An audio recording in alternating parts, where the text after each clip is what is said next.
So I just turned 33 this year. And, you know, in my 20s, I thought I had it all figured out. Sounds a bit cliche, but that's how 20-year-olds tend to think. And I really thought that I was going to be famous by the time I was 22. Turns out that was not to be the case. I wasn't Justin Bieber. I wasn't that lucky. I didn't have anything like that going for me. And now, looking back as a 33-year-old in my 20s, there are so many mistakes that I made that I would just not do if I had to do it back again. I know that's not possible. So this video really is my way of sharing my mistakes with you and hoping that you don't repeat some of the mistakes I made. If you're a 20-something and you're watching this, there's a lot to unpack during your 20s. There's so much that I didn't have figured out. Now I'm doing really well, but if I were to do it over again, I know for a fact that I could be way more ahead had I thought a little bit better, planned a little bit better in my 20s. So I'm going to go through several things that I regret doing. And the first thing on that list is study less. In my 20s and leading up to my 20s, when I was in high school, I really, I was a good student. I played a lot of sports in high school. I did well in school. I would say I was a solid A- student. Graduating from high school, I think my GPA was maybe a 3.6 or a 3.7, I can't remember. It was decently high. I was always on the honor roll consistently. And that behavior carried into my college years. I went to University of Toronto and my parents always drilled into me, hey, you should study hard. If you work hard, you'll do well, all of that stuff. I wasn't alone in this. There were several of my peers who studied really hard as well. But those 4 years that I spent doing my bachelor's, all I did was study and try to get good grades and try to be the best in my class. I graduated my bachelor's with distinction, which is really hard to do in University of Toronto. And I was proud of that moment. But honestly, my grades didn't matter at all. And if I'm being really honest, when I was trying to get a job, which is the ultimate goal of somebody who graduates from university, not a single person that I interviewed with, a hiring manager or recruiter, asked me what my grades were. To me, that's telling, and that is true even now. Employers don't care about your grades. And yes, I get the argument like, oh yeah, higher education isn't supposed to be for you to get a job, it's for you to get educated. But I think that just doesn't work in this culture and day and age because you need to get a degree to get a job or else you're perceived as unqualified. So pretty much higher education is your ticket to getting a better life, and that starts with the first job that you get. Funnily enough, your grades don't matter at all. So what did my college years look like? I'd go to school, I'd go to class in the mornings or afternoons, I'd come back, do some homework, take tests, write essays, hang out with some friends, party here and there.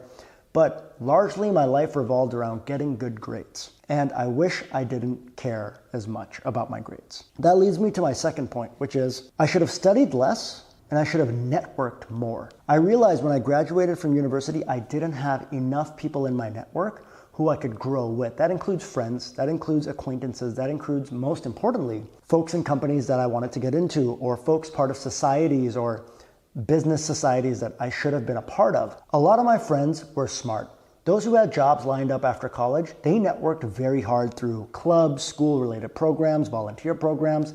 They really networked hard to get that job and have that lined up as soon as they graduated. The principles remained the same. And during college, by the time I turned 22, I got out and I was struggling to find a job. I was applying everywhere and not getting enough feedback on my resume, on my training, on the skills that I had. And honestly, I didn't have a lot of skills during school, or I didn't acquire a lot of skills because I studied too much. In your 20s, study less, network more, especially during college, because that really, really matters.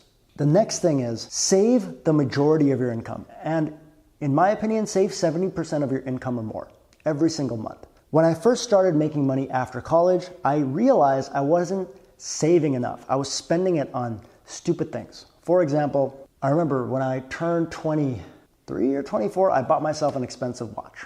$3,000 watch, bought it on a whim because I thought it was nice. Gives me zero value now, but it feels good and it's nice to look at, but ultimately it doesn't serve any purpose.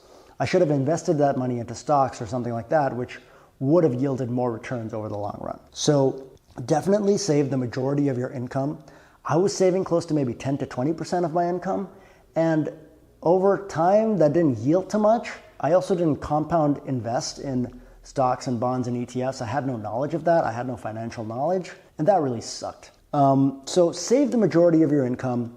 The only thing that I did do well, I believe, is I invested in Meta when the shares were around $200. It's now worth $750. Did well, but that's a topic for another day. The main rule is in your 20s, save 70% of your income every month. You can use that war chest when it builds up to do something you love later down the line, but make sure you save it. Number 4, go all in on something you love. And I can't stress this enough. My biggest, deepest, most gargantuan regret is that I didn't go all in on one thing that I loved. I spread my time and attention over too many different things, trying to pursue all of them at once. Biggest mistake I ever made. I'll give you an example. There are 2 things I loved coming out of college.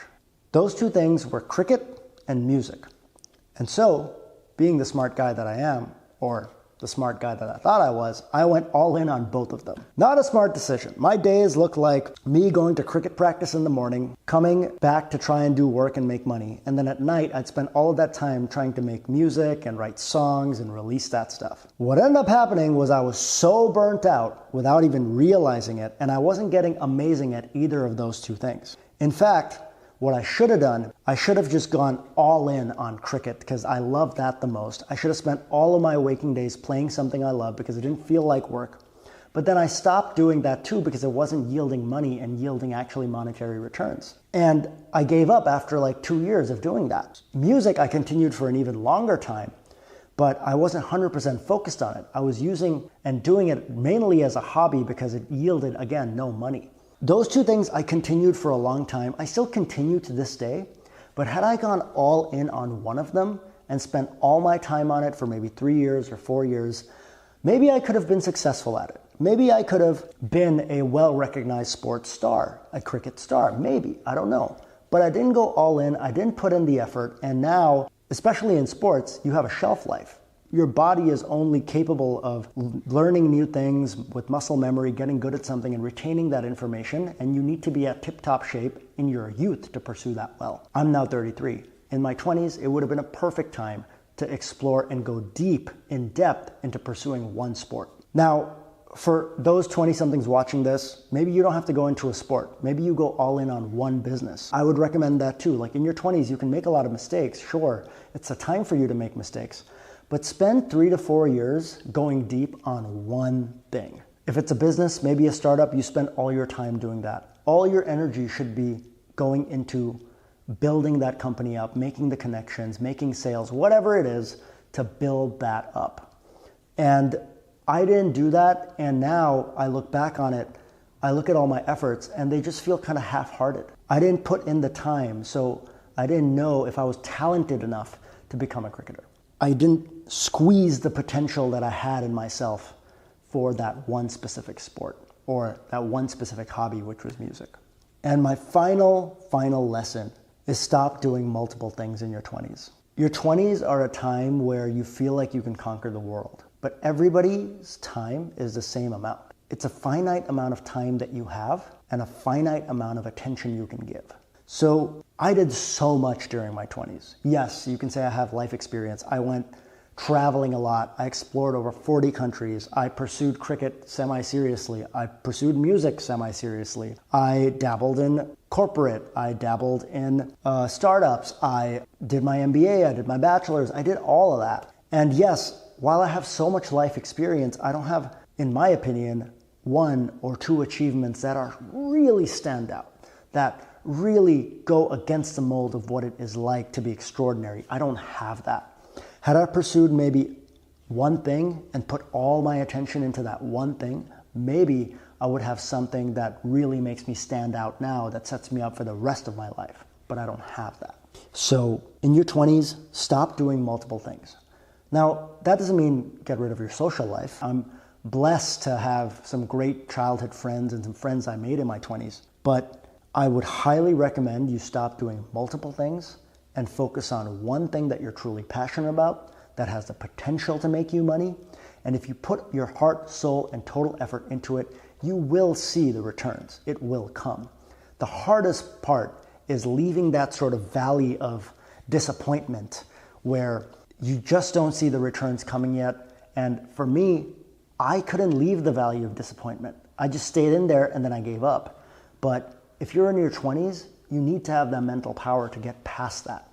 And those are really my big lessons from my 20s. As a 33-year-old, if I'm going to recap this, number 1, in college, study less. Number 2, network more. Number 3, save 70% of your income or more. Number 4, go all in on one thing that you love and that has the potential to make you money. And number 5, stop doing multiple things. If you like this video, give me a like and a subscribe, and make sure you share this too.